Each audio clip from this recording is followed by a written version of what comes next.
তেহট্টের দিকে নজর রাখতে হচ্ছে। ইভিএম ভর্তি গাড়ি ঘিরে উত্তেজনা। তেহট্টের ৭৮ নম্বর বুথের সামনে উত্তেজনা পরিস্থিতি। ইভিএম বোঝায় ৩ গাড়ির ঘোরাঘুরি। গাড়িতে আধা সেনা পুলিশ না থাকার সন্দেহ। কারচুপির আশঙ্কা ভোটারদের। কি অভিযোগ অবশ্যই আপনাদের জানাবো, শুনবো। তবে যে ছবি আপনাদের দেখাচ্ছি তেহট্টের ছবি।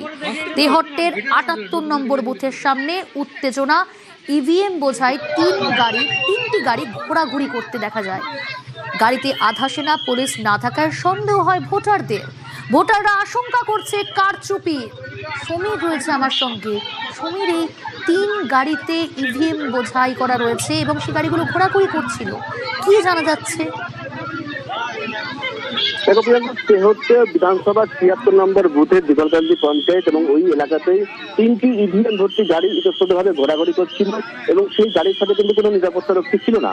এবং বিষয়টি স্থানীয়দের নজরে আসতেই তাদের মধ্যে এক আতঙ্ক সৃষ্টি হয় এবং তারা সন্দেহ করে গাড়িটির দিকে আটক করে এবং আটক করে দেখা যায় গাড়ির মধ্যে রয়েছে ভর্তি ইভিএম এবং তারা জিজ্ঞাসাবাদ শুরু করে গাড়ির চালককে এবং তারা জানান যে ভোটের কাজে কিন্তু এই ইভিএম গুলোর জন্য নিয়ে আসা হয়েছে এবং স্থানীয় বাসিন্দারা সন্দেহ করেন যে এই ইভিএম গুলো ভোট দেওয়াই আছে এবং পরবর্তীকালে যে প্রত্যেকটা বুথ থেকে ইভিএম পরিবর্তন করা হতে পারে এবং সেই আতঙ্কে তারা আটক করে শুরু উত্তেজনা সৃষ্টি হয় এবং খবর পেয়ে পুলিশ সেখানে পৌঁছায়, কেন্দ্রীয় বাহিনী গাড়িগুলো কোথায় যাচ্ছিল, কোথা থেকে আসছিল, এই বিষয়ে কি জানা যাচ্ছে?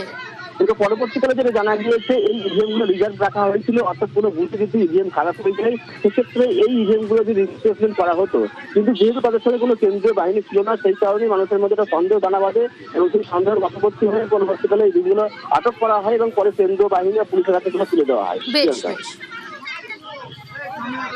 গাড়ির মধ্যে ইভিএম মেশিন আছে। আমরা প্রত্যেকটা বুথে বুথে ঘুরছিলাম। আমাদের সাথে পুলিশ ফোর্সও ছিল, কিন্তু আমাদের এই মুহূর্তে ছিল না। বিনা পুলিশ আপনারা ঘুরে বেড়াচ্ছিলেন? পুলিশ ছিল আমাদের কাছে, এবার এইখানে আসার পরে আমাদের পুলিশ ছিল না। আমরা পুলিশকে ফোন করলো, সেক্টর অফিসার বললো মুরুটিয়া চলে আসুন, আমরা ওখান থেকে আপনাদের সাথে থাকবো। গাড়িটা ফিল্ডে অনেক সময় থেকে ঘোরাঘুরি করছে, কিন্তু গাড়ির মধ্যে যে কোনো পুলিশ প্রশাসন ছিল এরকমটা নয়, কিন্তু আমাদের সন্দেহজনক বলে গাড়িটাকে আমরা আটকে রেখেছি, কারণ আমরা গাড়ি ছাড়বো না। এইভাবে গাড়ির ভেতরে অনেক ইভিএম মেশিন আছে, যার কারণে আমরা গাড়ি ছাড়বো না, কেন্দ্র বাহিনী ছাড়বো।